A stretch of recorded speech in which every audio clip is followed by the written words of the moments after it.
It's the Fan Club Project Podcast. It's your boy Trey in the Carolinas. Subscribe, like, and follow.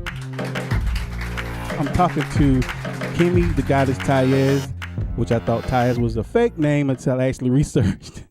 Yeah. That is your real name? That's the name. That's Kimbi Tiez. Tiez, that's the name my mama gave me. That is cool. Mm-hmm. Kimbi, the goddess Tiez, is a poet. Awesome poet, accomplished poet, songwriter. Your music is beautiful. Your poetry is beautiful. So when I actually saw the video, I saw magic in that video. Violins playing, people. I mean, yes. But that sparked my curiosity. Let me dig a little bit more deeper. Let's see what you're doing, because I already know about the poetry aspect. But then I discovered you are a yoga instructor. Once I saw that you were a yoga instructor, I did a little bit more research. And you are also a massage therapist. Mm-hmm. You are a motivational speaker. I don't know. I be motivating people. I see. You, when I thought about you, when I think about what you do, you don't speak to people. You speak to their soul, if that makes any sense. Mm-hmm. And I see that you do a lot of positive posting for men and women. A lot of women do posting for positive posting for women, but you actually do it for men and women, which I really appreciate that. Yeah, and here's the thing. Has me blushing. Yeah, because you don't get a lot of you do. A lot of women do post great things about men, but especially just it's encouraging to brothers out there to hear sisters like yourselves speak positively and with great direction. Look, I love y'all. We gotta love each other. That's why, Right. It's like we need to love ourselves and love on each other, and keep it moving, keep it positive, keep it right. Like the hashtag I put, love right this life, because it's more than a hashtag. It's for real. It's serious, right? Especially amongst our people. How did you even get into yoga? Let's see. Well, going even further back, I actually have a background in fashion design. So I'm a graduate of FIT, pattern making skills, all this. I was going to be this great fashion designer and model and all this stuff back in the day in New York City. But that didn't resonate completely with my spirit. So within college, just having to deal with fashion shows and tests and exams and all that, I ended up taking yoga and Tai Chi. And I was familiar with it a bit from my mom as a child. She would meditate, but I just, me and my brother used to make fun of her and that, like that. It's like, Mommy's being weird. So, the apple don't fall too far from the tree, like what they say, because my mama was ahead of her time, because she was a singer back in the 70s as well and stuff. But, going into my young adulthood, I was introduced to it in all its forms, to relieve stress, because there was a lot going through in the big city, right on Fashion Avenue, 7 days, New York, that was my life. But as I got more into that, and just being in the city where I was exposed to just many wonderful, spiritual teachers and different yoga centers, different spiritual healing centers. And, I just dove into it, and I dove into it deep. And then, I became a serious practitioner of it for, years and decades. And then I just, it was like, okay, because I didn't see myself teaching the classes and knowing where this came from, where there's a, misinformation that it's just, for a certain type of people or a certain culture or whatever like that, which is wrong. And I was like, my people need to see, that this is us, like really, this is our history. And then I became a certified instructor with integral yoga and just kept studying from there. And that's how I got into it. Your mother sowed that seed, right? Yeah.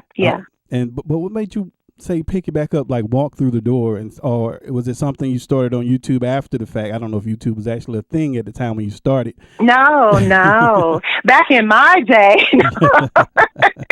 no, it was all authentic and organic, back when it's kind of funny to me when I see a lot of these cats out here, on the whole woke tip and, everybody getting into the health, which is great, but like me and my another homegirl, we like kind of look at it and we're like, yeah, been there, done that, but whatever gets you on the journey to health and healing, it's like go for it, but yeah, this is we talking back in '99, yeah, when I got into it, and it was just it was once again because I had locks back then too. That was actually my first set of locks in my hair, and that was just the journey I was on. So I've always been as a child, just very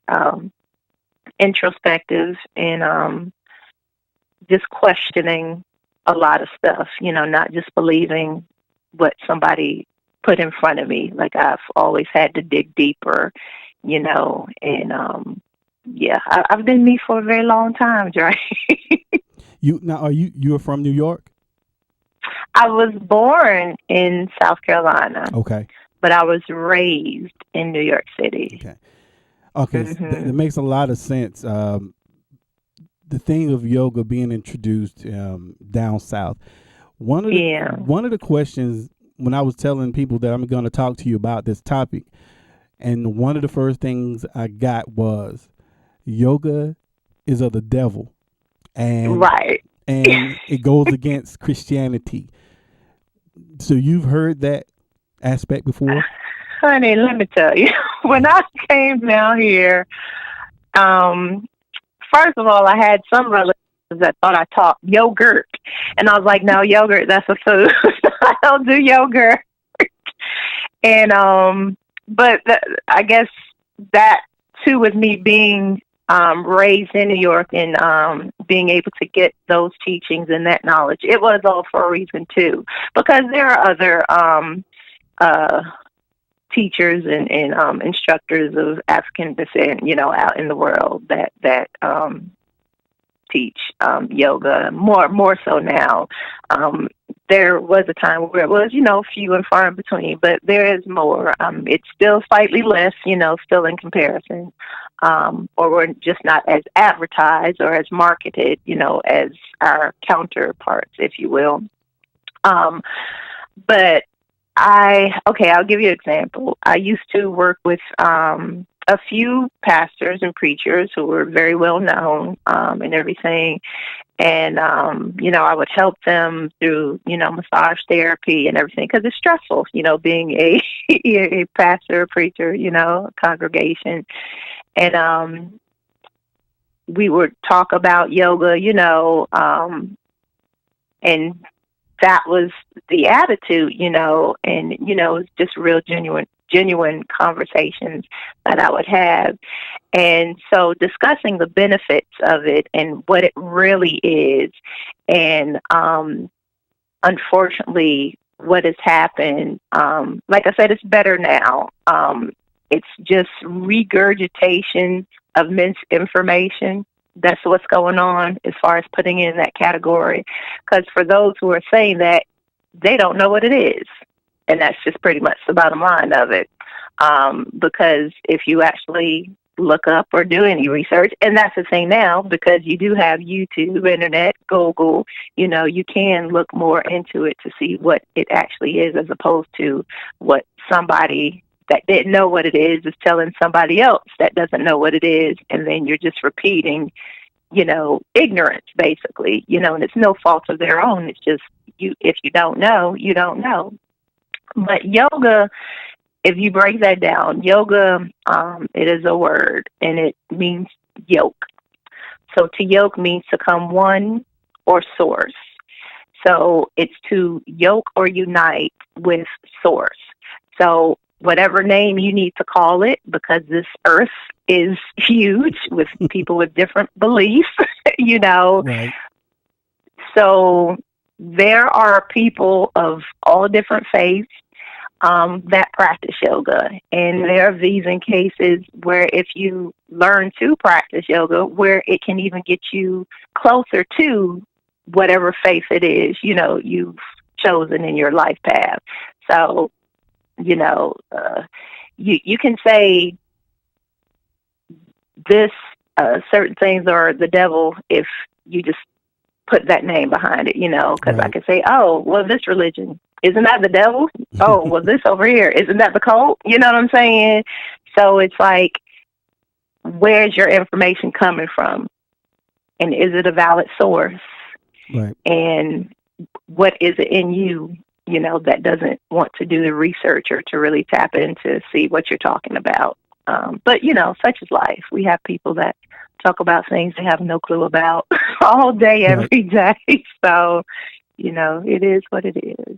But I hope that answered some of Yeah. your questions. Yeah. Actually, when I did a YouTube search, and one of the very first videos that came up concerning yoga was actually a video. I want to say in India, and you can see the meditation and Right, the movements, and right. for those who are very skeptical, if that was the first video they pulled up and it was very religious, they would probably come to the conclusion this is something not of God. Right. So that's what, and this is where I said the misinformation, or just one limb, right, of the whole tree of truth of it all. So yoga, what's happened is, especially in the West, right? Right. We've when it was introduced, it was through a lot of those from India, right? Who practice it. So over there, you have their different religions of Hinduism, you know, whatever religions over there, and how they have different deities, right, that represent certain aspects of like human nature. And so, once again, an unknown culture, you know, coming over here to a culture that believes just this one thing. So it's like you're looking from the outside and you're seeing this. It's like, oh, no, that's the devil. But that's just them. But what you need to do, or what you need to know, is that if you go back to every ancient civilization where yoga, like I said, getting in touch with source and one and whatever that highest source is for you, before internet, before telephone, before social media, our television was nature, right? The trees, the sky, the water, the birds, you know, all of that. So if you like go to like certain places in Egypt, you know, so where they have on the hieroglyphs, so they have people in certain yoga meditative poses. If you go to like the Mayan culture in, you know, some of the pyramids there, they have in the meditative poses in certain places, you know, Peruvian, in China. So it's widespread. So it just became popularized, or it was more popularized. And so people just associated yoga with India. So that's why I said when I became or decided to become a teacher, to show, you know what, this is ours. You know what I'm saying? Ours as in brown people. Right. So it's not just an Indian thing, you know. Not at all. And you don't have to be flexible to you know, you don't have to be able to touch your toes or go into a pretzel or, you know, do that. That's the physical aspect of certain parts of yoga, because true yoga, there different facets, or like what they known as call as eight limbs. So it's the physical aspect, it's the spiritual aspect, it's self-study, it's introspection, it's how you treat others, it's what do you put into your body, your food intake, the meditation, the concentration, the reading, the scripture, so it's just all different aspects. But we just got this the westernized viewpoint of, oh, I have to bend into a pretzel, or you see these, and that's what I would tell my students all the time. You have these magazines where they have people that don't necessarily look like us, of a certain type, a certain body frame, very bendy, very flexible, doing all these, very acrobatic things. And for the average person, working third shift at, BMW, whatever, don't have time for this, that, the other, that looks impossible. That looks very out of reach. Well, that has nothing to do with me. Right. But that's not yoga. Okay. That's just one picture. So that's like one corner of the whole picture of what yoga is. Because you can't say, okay, this is God, and then just show this one picture. Right. God is vast. God is wide. And that's what true yoga is. And that's what I practice. So that's why, when I was, coming up as a instructor and everything, and just as a student, I studied every form. So from the hard military ones where you're just going forth and power yoga, sweating, hot yoga, from alignment, just all of this. And I just realized basically, you just had different teachers that took it and said, okay, well, I'm going to focus on this part of yoga, or I'm going to focus on this part of yoga, or I'm going to focus on this part. But the whole point of it is to get you in touch with source about balance, whatever that is for you. It's like, how can I come out? It's not to get the yoga body or the yoga butt or the whatever. It's about getting in touch with you. The physical part is just a byproduct, of all of that. Because it's about, okay, when you meditate, when you sit down, are you able to concentrate and focus? That's what it's all about. Not to be distracted. Right. And America associates yoga with being skinny, white, and even upper class. Exactly. Less than 1% of African Americans practice yoga. Can you share with us, what is the benefit? What do you receive when you practice yoga? Okay. So yoga can be done by everybody. And I tell people, as long as you can breathe, you can practice yoga. Okay? So what it is, like I said, it's the many different parts of it. So just take our Western culture, our everyday 9 to 5, jobs, life, all the stresses that we have in the world. It's good for that. So whether you have 5 minutes, 15 minutes to start, work up to 30 minutes to 45 minutes, can work up to an hour, that's great. The whole thing is do something. So if you're suffering from high blood pressure, cholesterol, stress, anxiety, panic attacks, depression, just whatever, it's nothing that it's not for, so it's like whatever disease you're going through, it's good for that. They have different yogas for cancer patients, for recovery, addicts, for weight loss, weight gain, for children, yoga for pregnancy, yoga for men. You're breathing. You can practice yoga, so it's just about taking your time to get in touch with your body and what is going on, because we're going throughout our life, our day-to-day life, completely disconnected to our bodies. And then we only start to maybe notice something when something goes wrong, or oh, I have a pain here. Oh, I pulled something here. Oh, what is this going on in my stomach? Why I have headaches? So our body talks to us, but we become so disconnected from ourselves, from nature, and we're so distracted by outside worldly things that don't matter, things that aren't for our overall health and wellness. We're dying early, we're getting diabetes early, it's just, we need to breathe. We need to breathe. We So, need to breathe. yeah, in today's world, African Americans, we all, not all, Yeah, but stress is really a big thing because of it is. money, debt, Uh-huh. and I think that's one of the biggest drivers. Do you recommend yoga? I know you said Yeah. stress also. What that I go in and I stretch, Mm-hmm. and that somehow relieves the stress. Right. Because you got to think, when we get stressed, something, our body stores things, okay?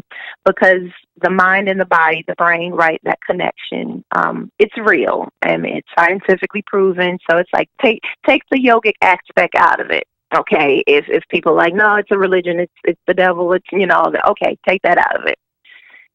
Your brain, when you get stressed by whatever, it triggers those chemical receptors in your brain that, okay, I'm stressed, so I need to go into panic, fight or flight mode, right? So it's releasing, like how they say, like, oh, I'm being chased by something, right? Because it goes back to that old primal portion of our brain, right? So, okay, I'm stressed. That means I'm in fight or flight mode. So those chemicals are being released from your brain to the parts of your body that would be ready to either run away from danger or prepare for a fight. We would, get into that mode and then, okay, fight or flight, be done with it. But the problem is with us in this day and age, we get that stress, and many of us are constantly walking around in that mode, and that is unhealthy. So if you're constantly in a state of fight or flight, panic, stress mode, that's going into your bloodstream, that's going into your muscles, that's affecting your organs. So yeah, you're not going to be able to digest your food because your body is still in stress mode. Yeah, you're going to have headaches because your shoulders are tense from stress mode. No, you can't think. No, you can't be a productive person in society. Yeah, you're going to have this pain over here, or you're going to have this chest pain over here because your heart is, going at a rate that it's not supposed to because it's in constant stress mode. So a simple thing that you can do is to just take 1 minute, and I tell people, if you need to maybe set it on your cell phone, your watch, or whatever, and to set 1 minute out of every hour, and to just take a moment to just step away from the computer, step outside, stay in your car, go to the park, go to your backyard, go on the porch, and just sit down or stand up, whatever, close your eyes and begin to take deep breaths. Because when you're stressed too, we're not breathing correctly. So I always say a lot of us are inhaling, but we're not fully exhaling. So we take it all in, but we're not letting it out. So when we deep breathe, when the diaphragm, it goes up and down and it massages the heart. I tell people the greatest thing you can do for yourself is to take deep, slow breaths and massage your heart. That is the best massage you can give yourself, your body. And by doing that, then you get that proper oxygen in, you get that carbon dioxide out, and then it begins to free up, right, that traffic of tension, that you held in whatever part of your body is, okay? Now, what I just said, that's yoga. But if you don't like to use the word yoga, just breathe. You feel what I'm saying? So it's like, connect to you, connect to that source, the breath of life, breathe. The first thing that when we come into this earth, right, when we're born, we take that breath. The last thing is the breath that's gone. So that breath, that is our key. That is our tool that we have been given, on this earth but we don't take advantage of it, or, you know what I'm saying? And we take it for granted. But that one tool right there can save our lives, can save a doctor's visit or a hospital visit, you know what I'm saying?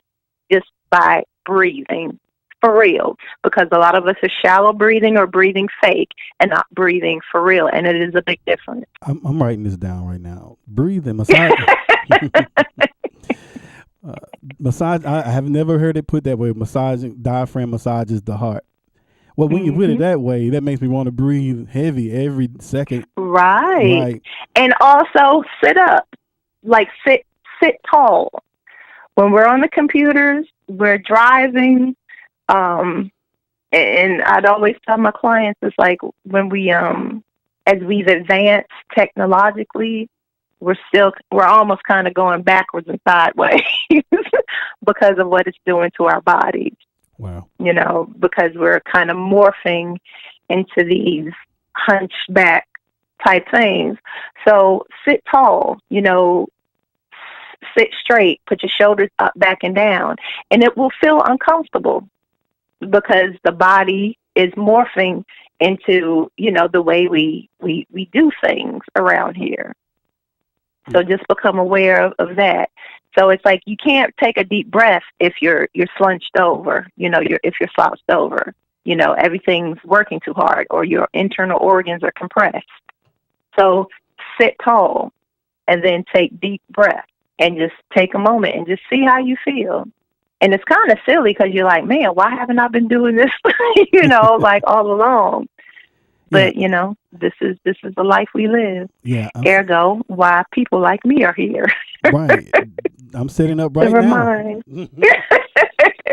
To remind us. And I have to remind myself, too, when I go through my life, and just the day-to-day stuff. Like, I can feel where I'm like, all right, Kimbi, you need to just take a moment and go stretch, go breathe, I mean, and people, if you learned how to stretch in gym, in school, whatever, the main thing is when you're stretching, make sure you're breathing into that stretch and just connect to what you're doing and what you're feeling. Don't just rush and do it and be like, I'm stretching. No, just take a moment, and stretch and breathe and feel.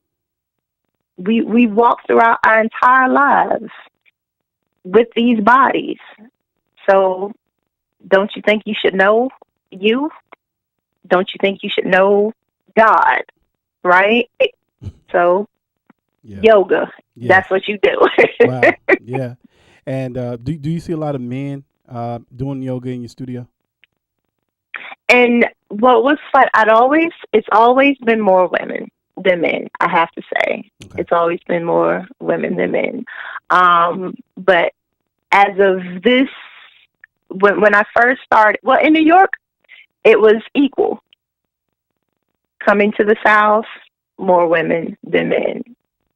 But because of, like I said, more of the correct information and people seeing the benefits, of it, so many ways, and, where it became popularized. So a lot more men have been practicing as well. Right. So it's not a man thing or a woman thing. That was another misinformation, that, it's just women. It's like, no. And I remember when I had this video back in the day, and, some guys would come and think they were just going to muscle their way through it, like, I can do this. And, they were up there sweating because they thought, and they weren't sweating because of, like I had them doing something crazy, strenuous, but it was because you're using your own body weight and using parts of your body that's been asleep forever. Or like I tell people, you take a class with me, you're going to get in touch with everything from your pinky toe to your eyelash, So it's like when you take the focus on a certain part of your body, that changes the whole game. Because once again, that's yoga to connect. So it's like, when's the last time you connected to your left foot? When's the last time you connected to your knees, when pain wasn't involved? You're also a massage therapist. Yes.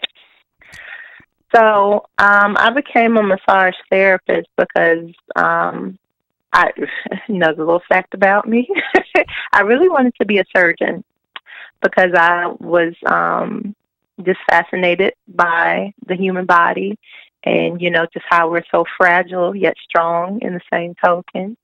But I didn't have med school money, so, and I would always used to give my yoga students at the end of the class, those who've ever taken class with me, a little massage at the end of the class when I have them in what's known as deep relaxation. Many people's favorite part of the whole yoga class. And, I just wanted to know basically to be a better teacher or a better instructor. So I ended up getting my degree in massage therapy in one of the oldest massage schools on the East Coast. And it turned out I was pretty awesome at it. And, I just incorporated all of that. So it's just my path has been laid before me, and I've just been, following it little by little. You are a healer, basically. I don't like to say that, but other people have said that about me. But I just like to say I'm a reminder. I just remind people of stuff that's already within them. So I'm just like a little like, hey, remember this part about you? Or, hey, let's wake up this part about you, and hey, you're not breathing into that, Right. So I'm a reminder. How could people get started if they decided to go do yoga? How do they get started with you? Well, I do privates now. I don't do group classes, weekly group classes, because of I was in a car accident. Did you know about that? About a couple of years ago. So this goes into me practicing what I preach and taking care of my body. I was in a car accident a couple of years ago, and so I was rear-ended, so that caused me to have whiplash and slight brain bruise at the time. But what that's done, it's altered my physical. So I had to limit what I did. So I had to stop full-time being an instructor and a massage therapist. So I just do private clients, or those clients that have been me for a while. But if you want to book something with me, you can book like a group session or a private session with me that I offer. If you want to get a group of people together for a workshop, I could guide you through that, give you some tools, or a private one-on-one session. I can do that as well. I want to thank you for coming on the Fan Club Project podcast. Thank you, my friend. You have a good one.